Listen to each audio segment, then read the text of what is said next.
భారత కార్మిక సంఘాల సమాఖ్య ఐఎఫ్టియు ఉమ్మడి పశ్చిమ గోదావరి జిల్లా కమిటీ సమావేశం కేవీ రమణ అధ్యక్షతన ఏలూరు రిఫ్టు జిల్లా కార్యాలయంలో జరిగింది. సమావేశంలో లిఫ్టు ఉమ్మడి పశ్చిమ గోదావరి జిల్లా అధ్యక్షులు కేవీ రమణ, జిల్లా ప్రధాన కార్యదర్శి బద్దా వెంకటరావు మాట్లాడుతూ కేంద్ర రాష్ట్ర ప్రభుత్వాలు తమ సమస్యలను పరిష్కరించాలని డిమాండ్ చేశారు. 4 లేబర్ కోడ్ల రద్దు చేయాలని దేశంలో మోదీ సర్కార్ కార్మిక హక్కులను కాలరాస్తూ తీసుకొచ్చిన 4 లేబర్ కోడ్లను వెంటనే రద్దు చేయాలని, అవుట్సోర్సింగ్, కాంట్రాక్ట్ కార్మికులను పర్మనెంట్ చేయాలని, అత్యున్నత న్యాయస్థానాలు ఇచ్చిన తీర్పుల ప్రకారం అవుట్సోర్సింగ్, కాంట్రాక్ట్ కార్మికులందరినీ పర్మనెంట్ చేయాలని, కోర్టు జడ్జిమెంట్లను తక్షణమే అమలు చేయాలని డిమాండ్ చేశారు. పారిశ్రామిక రంగాల్లో జరుగుతున్న ప్రమాదాలను అరికట్టేందుకు ఫ్యాక్టరీల్లో రెగ్యులర్ సేఫ్టీ చెకప్ విధానాన్ని కఠినంగా అమలు చేయాలని, భద్రతా నిబంధనలు పాటించని యాజమాన్యాలపై చర్యలు తీసుకోవాలని డిమాండ్ చేశారు. పవన, ఇతర నిర్మాణ కార్మిక సంఘ సంక్షేమ బోర్డుని మరింత పటిష్టంగా పథకాలు అమలు చేయాలని కోరారు. కేంద్ర రాష్ట్ర ప్రభుత్వాలు అనుసరిస్తున్న కార్మిక వ్యతిరేక విధానాలను ఎండగడుతూ కార్మిక వర్గాన్ని మరింత ఉద్యమంలో భాగస్వామ్యం చేయాలని భావించారు. ఈ కార్యక్రమంలో ఇఫ్టు జిల్లా ఆఫీస్ బేరర్స్ సోమయ్య, ఎర్ర శ్రీనివాసరావు, ఏమని గ్రీష్మకుమార్, దానవర ప్రసాద్, ఎం నాగరాజు, ఎం అప్పారావు, కమిటీ సభ్యులు దోళ్ల వీరినాయుడు, నౌడు నెహ్రూబాబు, లోట్ల సత్యనారాయణ, కె విజయలక్ష్మి, కాకర్ల శ్రీను, సంతకం అప్పారావు, కర్రి నాగరాజు, సాయి, రవీంద్ర పాల్గొన్నారు. సంఘాల సమైక్య ఐఎఫ్టి ఉమ్మడి పశ్చిమ గోదావరి జిల్లా కమిటీ సమావేశం జరుగుతుంది. ప్రధానంగా గత సోమవారం విశాఖపట్నంలో జరిగినటువంటి ప్రమాదం ఏదైతుందో ఇప్పటికీ 10 మంది కార్మికులు మరణించారు.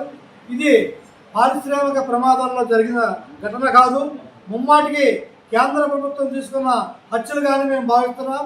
ఎందుకంటే 2000 సంవత్సరంలో కరోనా సమయంలో కార్మిక వర్గం ఇళ్లలో ఉన్న సమయంలో 29 కార్మిక చట్టాలను రద్దు చేసి 4 లేబర్ కోడ్స్ తెచ్చారు. దాంట్లో కార్మికులకి భద్రత లేకుండా, కార్మికులకి చట్టబద్ధ సౌకర్యాలు లేకుండా, కార్మికులకి పని భద్రత, ఉపాధి భద్రత లేకుండా తీసుకొచ్చినటువంటి 4 లేబర్ కోడ్స్ ఫలితంగానే పారిశ్రామిక ప్రాంతాల్లో ఇటువంటి ప్రమాదాలు జరుగుతున్నాయి.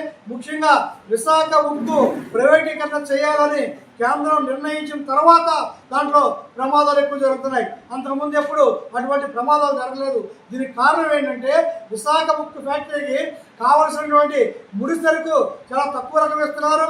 అక్కడ ఉద్యోగస్తుల్ని సగం మందిని పైగా తగ్గించారు.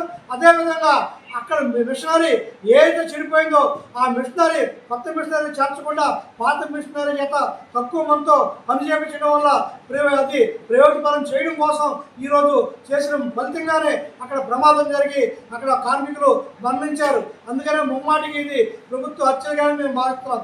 అదేవిధంగా కార్మిక శాఖ మంత్రి ఈరోజు సుభాష్ గారు మాట్లాడుతూ భవన నిర్మాణ కార్మికులకి అనేక పథకాలు అమలు చేస్తున్నాం, 100 కోట్ల రూపాయలు డబ్బులు సంక్షేమ బోర్డులో ఉన్నాయని చెప్పి ప్రకటించారు. మేము సూటిగా ఒకటే ప్రశ్నిస్తున్నాం, భవన నిర్మాణ కార్మికులు 33 రకాలు ఉన్నారు.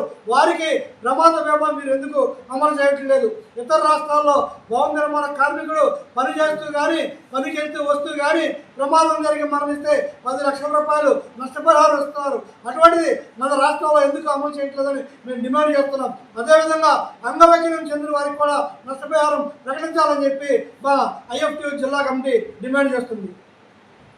రంగాల్లో డిప్యూటీ చీఫ్ ఇన్స్పెక్టర్ బాయిలర్ కానీ డిప్యూటీ చీఫ్ ఇన్స్పెక్టర్ ఫ్యాక్టరీస్ వారితో పర్యవేక్షణ ఉండేది, పరిశోధన ఉండేది, చెకప్ ఉండేది.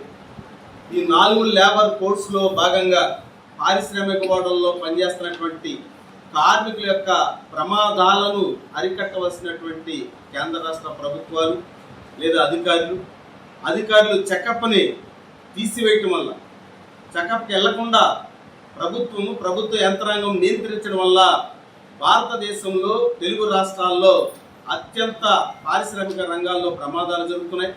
కార్మికులు ప్రాణాలు కోల్పోయేటటువంటి ప్రమాదం జరుగుతున్నది. విశాఖపట్నంలో ఉక్కు పరిశ్రమలో ఈ 10 రోజుల క్రితం జరిగినటువంటి ప్రమాదమే కానీ, అంతకుముందు గవర్నమెంట్లో జరిగినటువంటి ప్రమాదాలే కానీ, ఈ పరిశోధన లేక జరుగుతున్నటువంటి ప్రమాదాలు ప్రభుత్వ హత్యలుగానే భావించుకోవాల్సినటువంటి అవసరం ఉంటుంది. ఏదైతే మోడీ సర్కారు రాష్ట్రంలో బాబు సర్కారు సరైనటువంటి కార్మికులపై పర్యవేక్షణ లేకపోవడం జరుగుతున్న ప్రమాదాలకు వారే బాధ్యత వహించాలని చెప్పేసి డిమాండ్ చేస్తున్నాం. అదేవిధంగా ప్రభుత్వ రంగ సంస్థల్లో పనిచేస్తున్నటువంటి, ప్రైవేట్ రంగాల్లో పనిచేస్తున్నటువంటి ఏదైతే కాంట్రాక్ట్ అవుట్సోర్సింగ్ కార్మికులకు అత్యున్నత న్యాయస్థానాలు హైకోర్టు వాళ్ళని ప్రభుత్వ ఉద్యోగులుగా గుర్తించాలని చెప్పేసి ప్రకటిస్తున్నారు. ప్రజాస్వామ్యం, రాజ్యాంగంలో ఉంటున్న మౌలిక సౌకర్యాలు కార్మిక వర్గానికి, ఉద్యోగ వర్గానికి ఏదైతే సౌకర్యాలు ఉన్నాయో ఆ సౌకర్యం అమలు చేయవలసినటువంటి బాధ్యత ప్రభుత్వాల మీద, ప్రభుత్వ యంత్రాంగం మీద, రాష్ట్ర ప్రభుత్వం మీద ఉంటుంది. ఆ విధంగా కోర్టు తీర్పులను గౌరవిస్తూ కాంట్రాక్ట్ అవుట్సోర్సింగ్ కార్మికులని ప్రభుత్వ ఉద్యోగులుగా చూడవలసినటువంటి బాధ్యత ప్రభుత్వం మీద ఉంది. ఆ క్రమంలో ఇచ్చినటువంటి తీర్పులను అమలు చేయాలని చెప్పేసి ఐఎఫ్టీగా రాష్ట్ర ప్రభుత్వాన్ని డిమాండ్ చేస్తున్నాం. అదేవిధంగా భారతదేశంలో ఉన్నటువంటి 4 లేబర్ కోడ్లను బేషరతుగా రద్దు చేయాలి. మోడీ తీసుకొచ్చినటువంటి కార్మిక వ్యతిరేక సంస్కరణల్ని వెనక తీసుకోవాలని చెప్పేసి భారత కార్మిక సంఘాల సమాఖ్య ఉమ్మడి పశ్చిమ గోదావరి జిల్లా ఐఎఫ్టీ కేంద్ర రాష్ట్ర ప్రభుత్వాన్ని డిమాండ్ చేస్తుంది.